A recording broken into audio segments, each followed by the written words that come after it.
It was a hot summer day and 12-year-old Jonathan Daugherty was playing outside with a friend.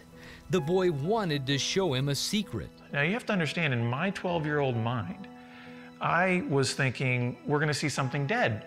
But when we got out into this field, there was this tree stump. He reached his arm down into this hollowed out portion, and I'm still thinking that must be he's grabbing the raccoon or whatever. And he pulled out this rolled up magazine, and then he opened it up, and everything changed. It was porn. I'd never seen pornography. I didn't know why there were pictures of naked people and what they were doing, and I didn't do anything about it. Pornography became Jonathan's secret too. At first he was confused by what he felt, but his awakened appetite wanted to be satisfied. It was almost immediate that I started searching for more material.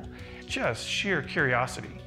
I still didn't know what sex was. All I knew was there was something that reacted in me when I initially saw that porn. His obsession with pornography grew. Jonathan eagerly searched for magazines and images to feed his craving. All through junior high and high school, I was developing this secret addiction. The foundation of my ultimate addiction was learning to have a fantasy life that placed me in the center and had everything in my life revolve around me. All these women are wanting to do whatever I want them to do. Despite fueling his fantasies through porn and promiscuity, Jonathan struggled privately with shame and self-worth. Especially for a kid like me who grew up in the church, and there's an additional sense of shame. Every time I'd want to try to really go deeper in an authentic way with God, it's like my lust would take me on a detour.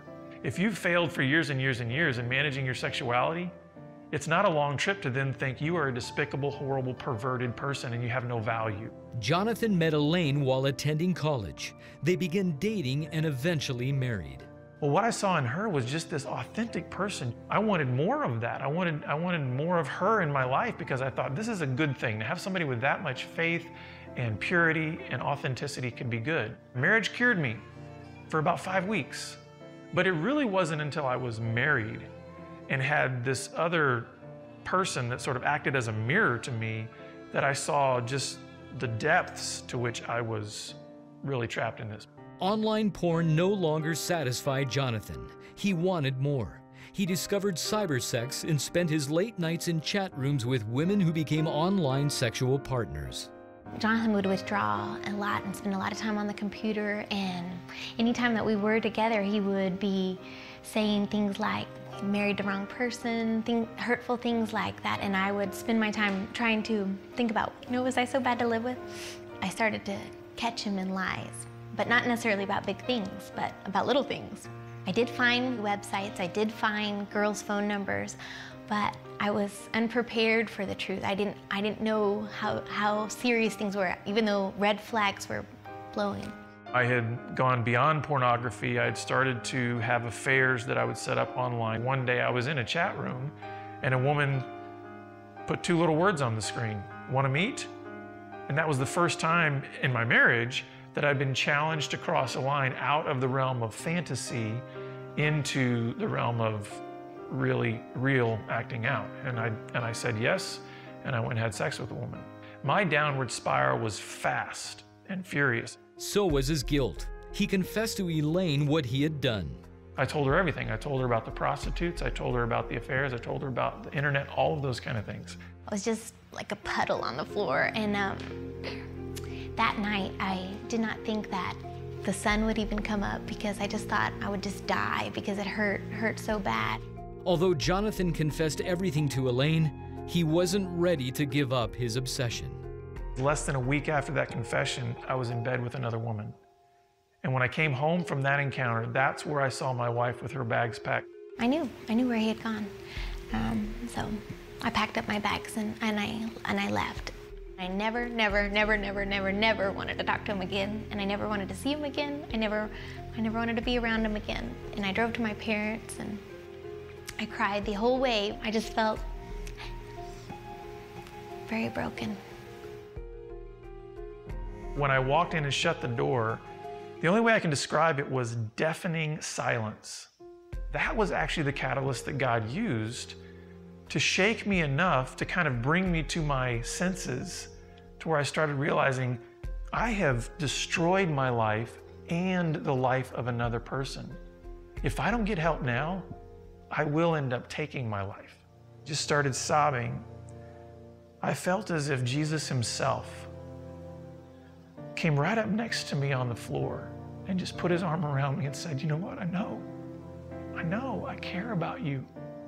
I knew this was coming, but this is right where I want you to be. And it was like the first moment in my life where I felt like, wow, that's what grace is. That's the God who loves me. That's the God who knows everything that's going to happen in my life before it happens and still says, I'm going to walk with you every step of the way. Jonathan sought Elaine's forgiveness. He went into counseling and joined accountability groups. Elaine saw honesty and humility in Jonathan's change. God began to work on my heart about forgiveness. Remember, you started your relationship with me when you were 5. I'm your first love. And how many times have you been unfaithful to me? Look how much I'd forgiven you, Elaine. Elaine forgave Jonathan. After 7 months of soul-searching and counseling, the two got back together. God doesn't give up on a marriage. When we first got back together, I caught him being right. I caught him being pure. I caught him doing the right thing. And that went a long way for building trust. I believe God unleashes his power for transformation in the life of somebody who's struggling with sexual addiction. I've always appreciated the fact that you have truly shown me forgiveness because, you know, you have never, ever brought up my past against me since we've gotten back together. And I think that's a testament to your faith and to God's grace in our lives. And I just so appreciate that in you. Jonathan and Elaine renewed their vows in front of family. They became parents to 3 children, and the Daughertys now have a ministry helping men overcome sexual addiction.